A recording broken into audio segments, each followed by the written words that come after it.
Islami edhe shkenca na kanë kërkuar që të flasim për këtë çështje. Po kjo temë shumë normal që është e gjerë për të diskutuar rreth kësaj, po kur nuk i humb vlera me u diskutue. Për shkak se në Kur'an me dhjetra, me mos thëmë me qindra, mos thëmë me mira ajete që inkurajojnë për dituri dhe shkencë. Vazhdimisht Zoti thot Kur'an, njerëzve lexoni, studioni, mendoni, analizoni, ikra bismi rabbikal ladhi khalaq, lexo me emrin e Zotit tënd, studio, analizo, pra pastaj e fela taqilun, as po mendoni, bëni pak mendimtar, mendoni pak në shoqëritë e zhvilluara është mendimi i thellë, deep thinking, domethënë. Pastaj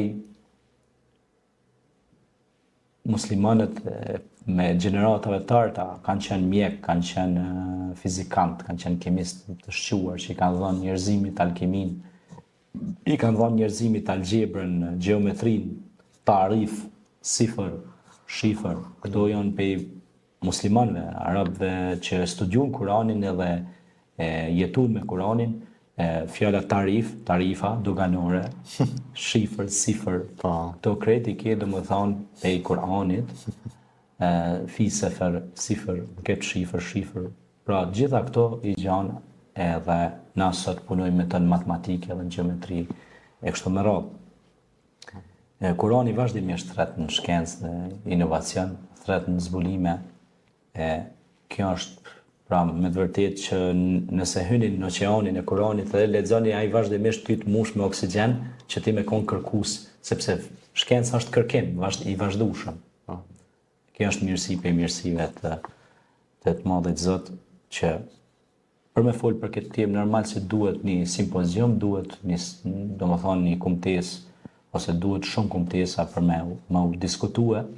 Mirë po sa herë që ju e lexoni Kur'anin ose jetën e Muhamedit alayhis salam, e shihni se vazhdimisht është inkurajue që të shkohet ka leximi i librit, ka studimi, ka shkenca.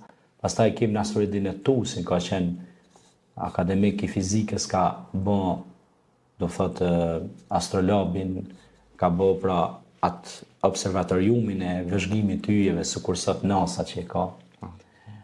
Kemi pastaj Albirunin Ibn Firnas e shumë të tjerë kolos të mëdhej, të cilët kanë dhënë kontribut të jashtëzakonshëm që ne akoma për atij kontributi sot gravitojmë ose notojmë në këto fusha shkencore. Ku bazun ata, au ata u bazun nga jeta e dërguarit Muhammed alayhis salam, biles edhe çështja e komedisë hynore, që është një vepër e njohur,